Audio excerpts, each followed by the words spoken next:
Lord Rowan Greave, Viscount of Aldenmere, arrived at his own wedding with the expression of a man who had been given an unpleasant task and meant to dispatch it quickly and without sentiment, which, as you shall discover, was precisely what the woman at the other end of the aisle had anticipated, and precisely what she had prepared for, in her own thorough and unhurried way.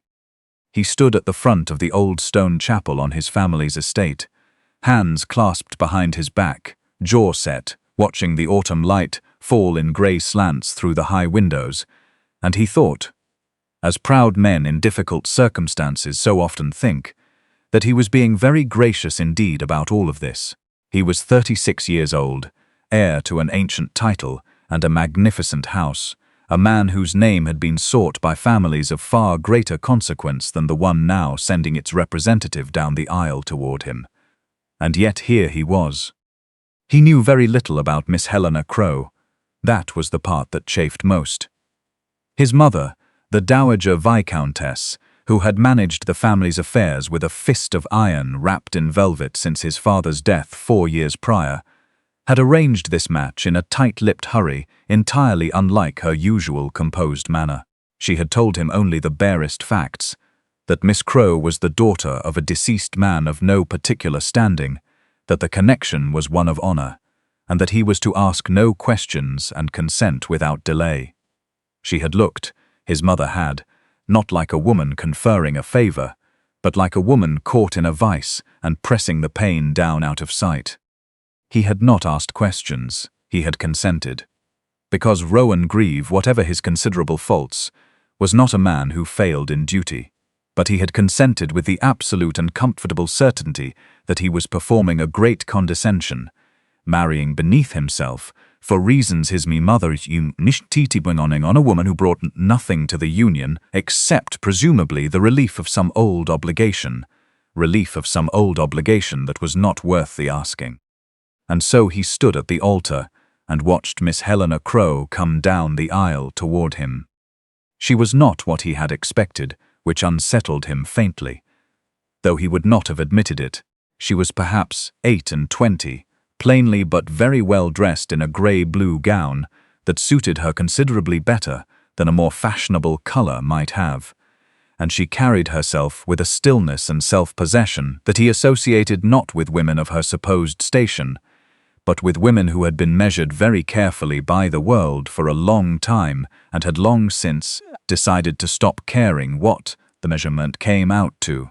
Her eyes, when they met his at the altar, were a dark, clear brown that held not a trace of nervousness or gratitude or any of the things he had been, in some unexamined corner of himself, expecting to find. She looked at him the way a person looks at something they have studied thoroughly from a distance and now see close up for the first time, confirming what they already knew. It was, he thought, a rather odd way for a bride to look at her groom. He filed it away and said his vows in a clipped civil voice, and she said hers in a voice that was quiet and entirely steady. They were married, and then they were alone. I will stop us there, right there in that cold stone vestry, with the ink splattering on the register and 2 near strangers standing in the same small room for the first time as husband and wife. Because what happened next is where this story truly begins. And it is the kind of beginning that takes a breath before you are ready for what comes after. But before I take you back 17 years to show you who Miss Helena Crowe truly was, and why she had come to Aldenmere Hall with those steady eyes and that carefully composed bearing, I have a small matter of business between us. If you find yourself drawn into this evening by the fire, if you have settled in and wish to know how it all ends, I would ask you to find the subscribe button for Moonlight at Bellwood and press it. It costs you nothing. It takes a moment, and it means the next story finds you the instant it is ready, and there is always a next, and they are always worth the having. If you will not do it just yet, I understand. Consider it a small debt between us. I am, as you will shortly discover, rather particular about debts. I never forget who owes me what, and I never forget what a debt in the right hands can be made to do.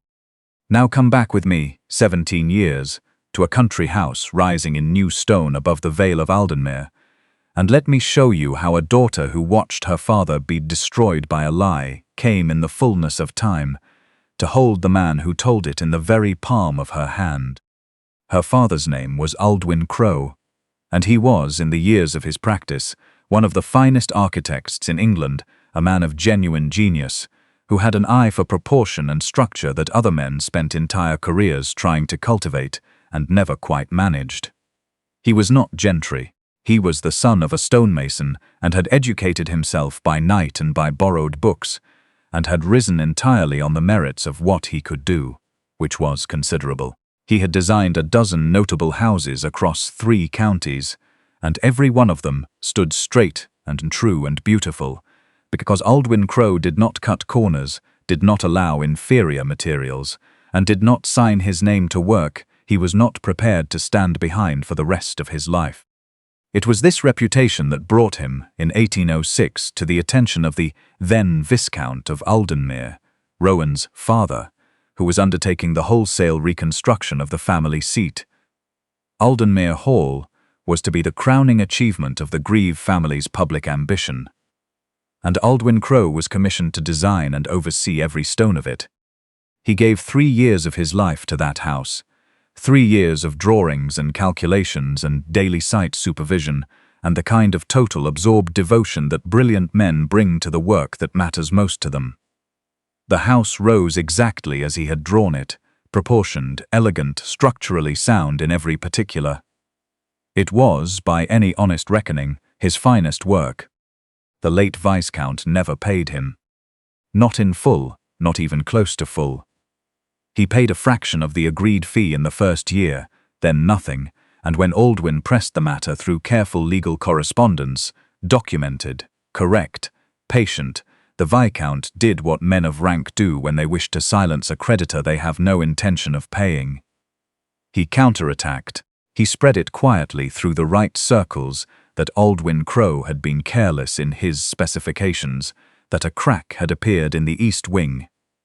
And it had, because the Viscount had insisted midway through construction on substituting a cheaper stone for the foundation courses, against Rowan's explicit written objection, and that the damage was entirely the fault of the architect's poor judgment. Within a season the story had settled into fact, as such stories do when a lord tells them, and a craftsman is too poor to argue back. Rowan Crowe's reputation, built over 20 years of honest work, was destroyed in 20 weeks. He spent 4 more years trying to clear his name. He had kept everything, every letter, every original drawing, every revised specification that showed his design and the Viscount's unauthorized alterations, the whole undeniable record of what had been done to him. The proof was complete. But a man without money and without standing cannot press a lawsuit against a Viscount in England in 1810, and he knew it. He died in 1813, of the slow exhaustion that comes from carrying a great wrong you have no means to set right, and he left behind a daughter of 11 years, and a sister who took the child in with grudging duty, and one thing more. He left the drawings, all of them, the original commission documents, the correspondence showing the Viscount's unauthorized substitution, the unpaid invoices, the full paper trail of what had been stolen and by whom, and on his deathbed, in a voice already too thin for the conviction it carried, he told Helena what she held and why it mattered. "It is all here," he said, "every proof of it, Helena, and one day, when you are strong enough, you will know what to do with it." She was 11 years old. She took what he gave her, and she grew up around it, as a young tree grows around something driven into it. Slowly, surely, incorporating the wound until it became part of the grain. She grew up poor, which was the first consequence of the late Viscount's theft. A childhood of careful economies in her aunt's narrow house in Bristol, a girl who had once been the daughter of a man of rising reputation, reduced to enduring the particular condescension reserved for those who are known to have come down in the world. She endured it. She was her father's daughter, after all, which meant she was a great deal cleverer than anyone around her took the trouble to notice. When she was 16, she talked herself into a position as clerk to a solicitor in the city, presenting herself under a different name and a borrowed history that she maintained for 6 years with considerable ingenuity. In those years, she read everything: law, property, finance, estate management, the whole intricate machinery by which money moved through English society, and could be made to move in other directions if one knew precisely where to press. She learned it all with the quiet, methodical thoroughness of a person who has a purpose and understands that preparation is the only part of justice she can control. When she was 22, she left the solicitor's office and began to act. It took her 6 more years. 6 years of careful investing through discreet agents, of patient accumulation, of watching the Greave family finances with an attention she never allowed herself to let slip. The old Viscount had died by then, and his son had inherited a title more distinguished in name than in actual solvency. The Greave family had spent with great confidence for 2 generations, and earned with rather less. Their debts were scattered across London like leaves after a storm. Helena gathered them all in. Quietly, through agents no one connected to her, she bought every note, every mortgage, every outstanding obligation the Greave estate held, until the entire ruin of Aldenmere, the very house her father had built, rested in a single pair of hands, her own. And then she went to the Dowager Viscountess and laid out her terms. She held the Greave family's financial destruction in one hand and her father's architectural drawings, the original commission, the correspondence proving the Viscount's substitution, the unpaid invoices, in the other. She could call everything in within a fortnight and watch Aldenmere Hall go to the auctioneer, or the Dowager's son would marry her, and the debts would be settled, and the house would be saved, and the Viscountess would tell her son nothing of why. Because Helena intended to look with her own eyes at the son of the man who had ruined her father, before she decided what he was worth. The Dowager, staring directly into the ruin of everything she had spent her life preserving, had no real choice at all, and that is how Rowan Greave came to stand at his own altar, convinced he was conferring an enormous favor on a nobody, and instead received a wife who had arranged every particular of the situation, within 17 years of careful, patient, and entirely unflinching work. He did not take it well. I should be dishonest with you if I suggested otherwise.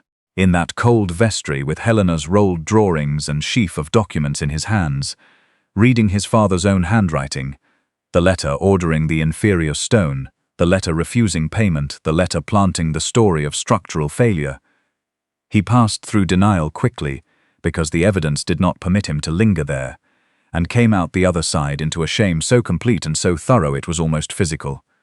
His father, whose portrait hung above the library fireplace, whom he had been raised to revere.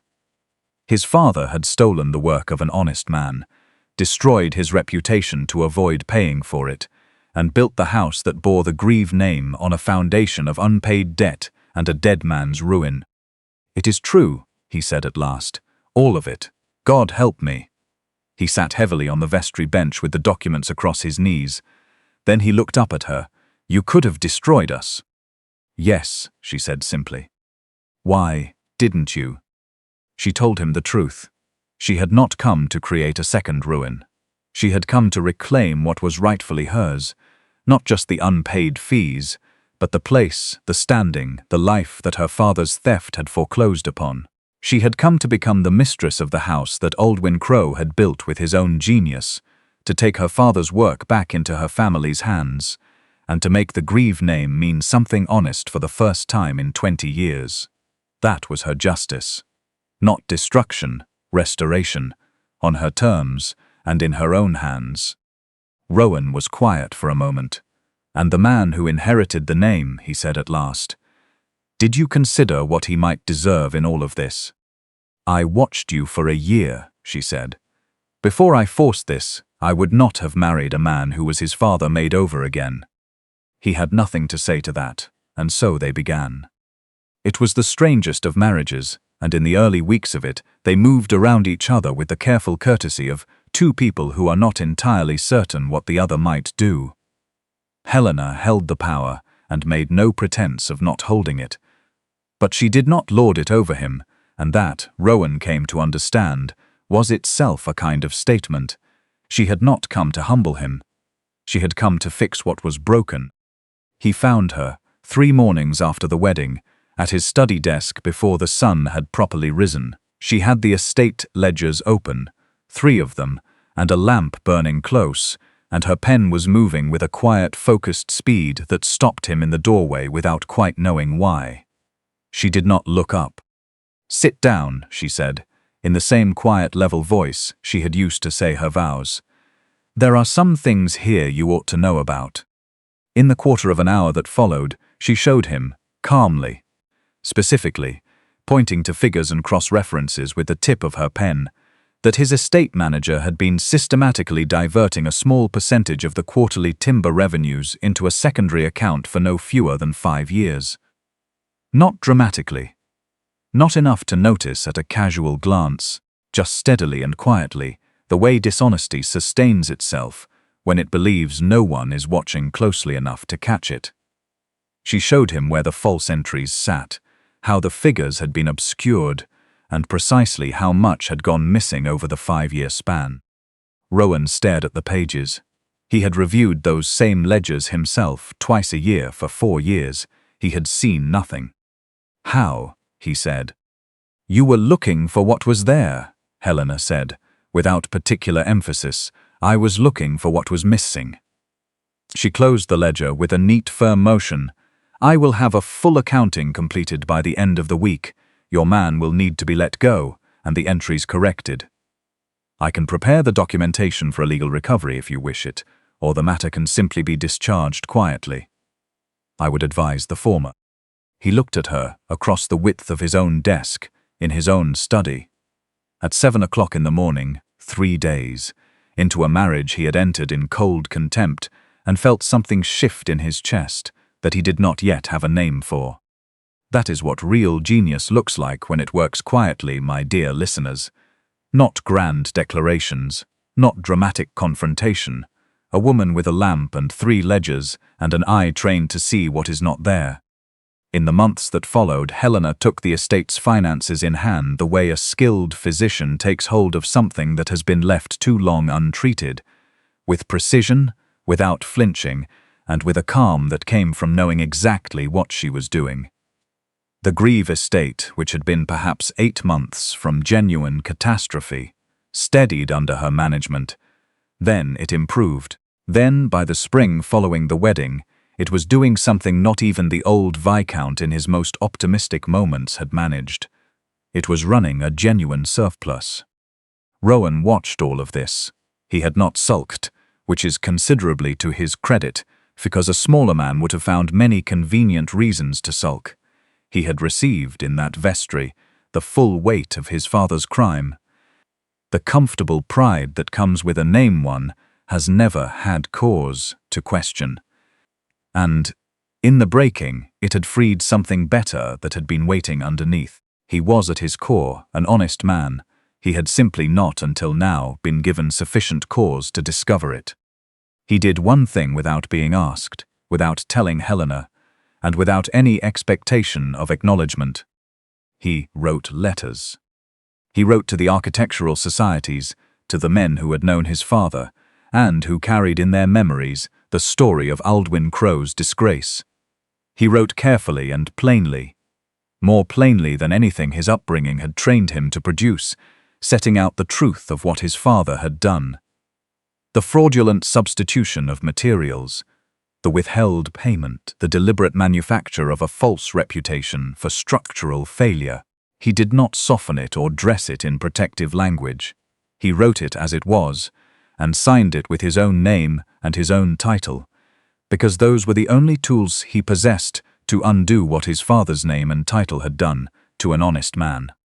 And then he commissioned a mason and had Rowan Crowe's name cut into the stone above the main entrance of Aldenmere Hall. Not tucked away in a small corner, set directly into the lintel in letters an inch deep. Designed by Rowan Crowe, completed 1809. It cost him a great deal, not in money, but in the particular currency of pride, which is considerably more powerful to spend Some friends in the county found it eccentric. A few found it worse than that. He did not waver. It was the right thing, and he knew it, and Rowan Greave had discovered, relatively late in life, that he was the kind of man who does the right thing once he understands what it is, regardless of the cost to his own comfort. Helena learned of the letters in April from a solicitor she corresponded with in London, who mentioned in passing that the Viscount of Aldenmere had written a remarkable document to the architectural societies regarding a certain Mr. Crowe. She learned about the carving above the door by walking out to the front of her own house on a morning in early May and looking up. She stood there for a long time in the spring light, reading her father's name in stone above the door of the house he had built. I will not tell you she did not weep, because she did, but they were not the tears of a woman beaten down. They were the tears of a woman who has been carrying something very heavy for a very long time and has been offered, unexpectedly, a place to set it down. She had not planned to love him. I want you to understand that clearly. She had planned everything else with extraordinary thoroughness: the fortune, the legal preparation, the purchased debts, the arranged marriage, the justice.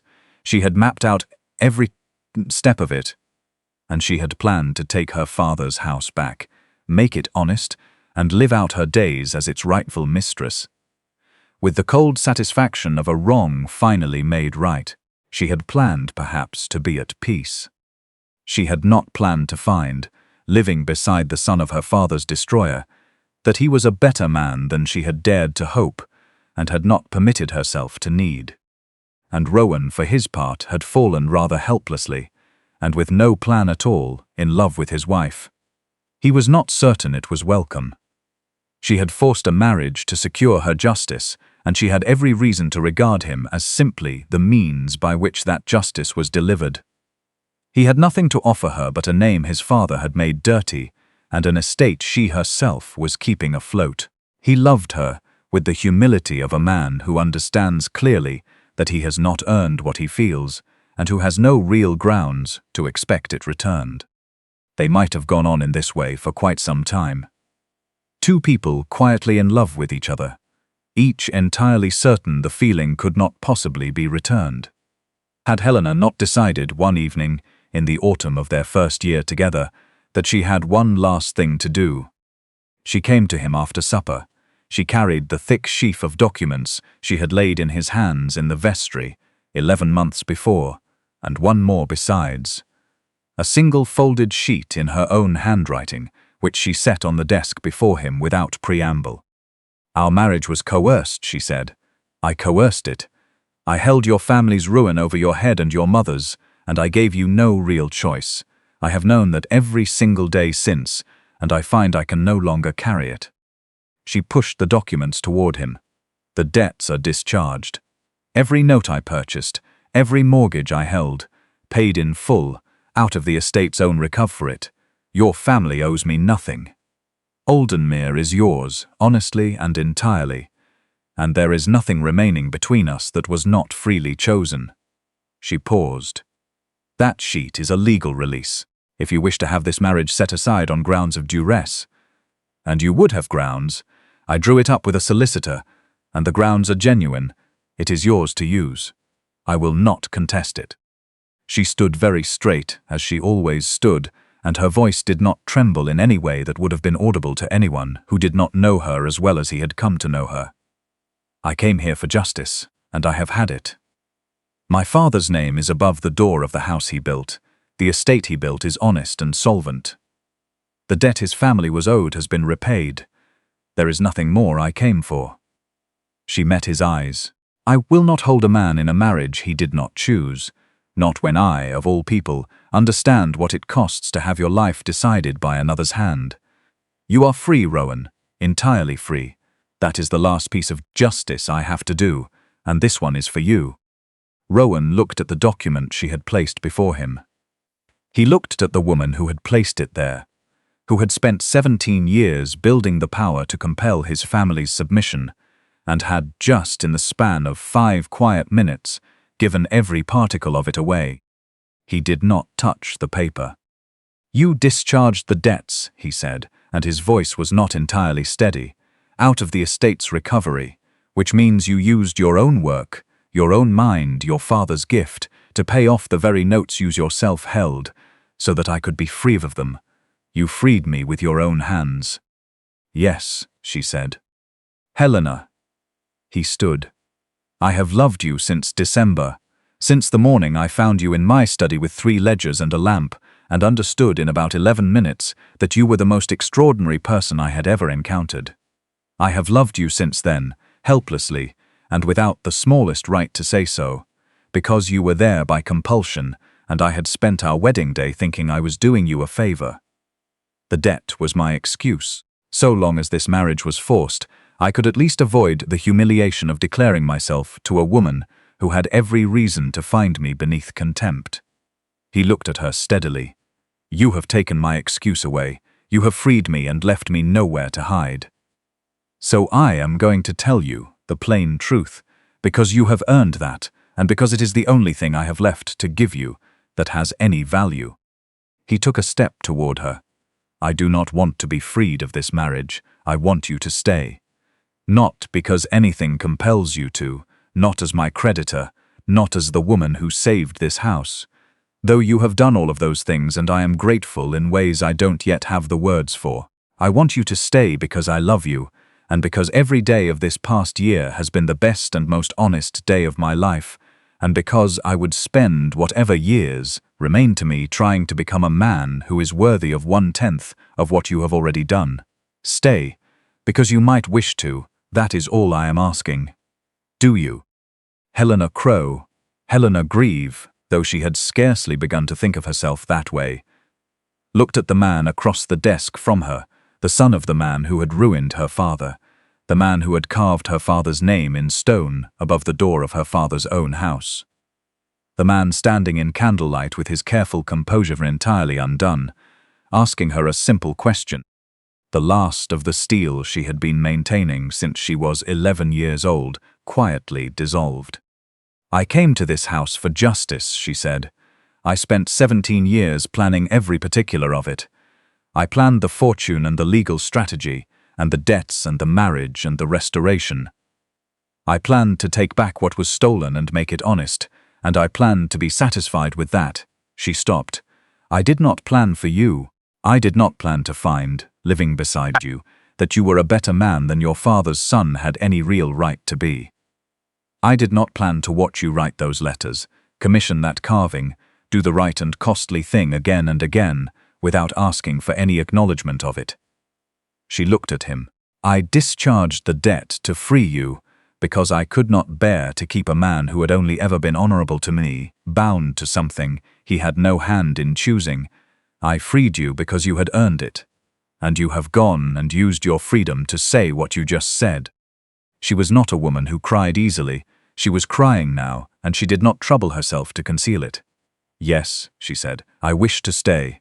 Not for the house, and not for the justice, and not for anything that was ever between us except this.